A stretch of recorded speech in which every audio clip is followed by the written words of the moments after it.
ازيكم؟ هنعمل مع بعض النهاردة ستيك اللحمة في البيت بطريقة سهلة وشهية جدا. انا بقطعها اهو. واو، انا عملتها ويل على الطريقة المصرية. جبت اسبرجس من الماركت وبدأت اقطعه. هحطه على الوعاء المناسب، وزيت زيتون بقى، يا ريت يكون جودة عالية، رشة ملح ورشة فلفل. هدخله الفرن على 160 واسيبه حوالي 15 دقيقة. هيبقى جميل قوي وشهي قوي قوي. نبدأ بقى نشتغل في المشروم. طاسة على النار، حطيت فيها زيت زيتون وفصين توم مفروم، ونزلت بقطع المشروم بتاعي في الطاسة، رشة الملح ورشة الفلفل. الأمور بمنتهى البساطة كده.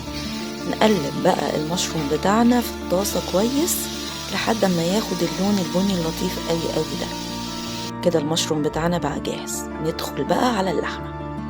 انا بختار من الجزار قطعة اسمها ريب اي بالمنديل، وبجفف اي مية عليها. هتبلها بالملح والفلفل وبرش عليها زيت زيتون.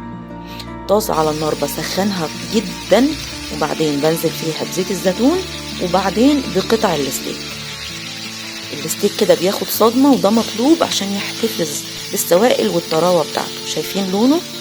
ياخد لسعة التحمير كده او الشوي احنا بنسميها. بعدين نسيبه 3 دقايق على الجانب، وبعدين نقلبه 3 دقايق على الجانب التاني لو انت عايزاه ويل. قطعة زبدة حلوة جدا، ونختار زبدة ممتازة. انا بستخدم زبدة نيوزيلندي، وتوم مفروم، وننزل بيها على الطاسة.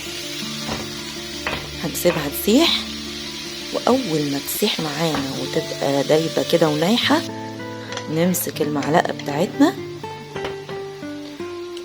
ايوه، وننزل بالزبدة بمتوم على وش قطع الستيك.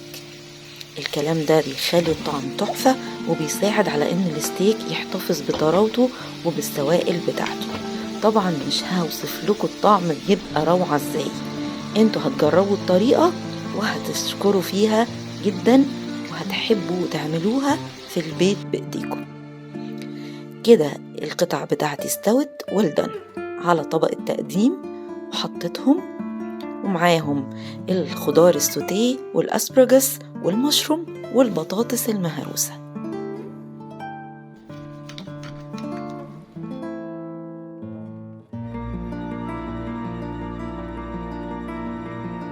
يلا ناكل من جوه الحل.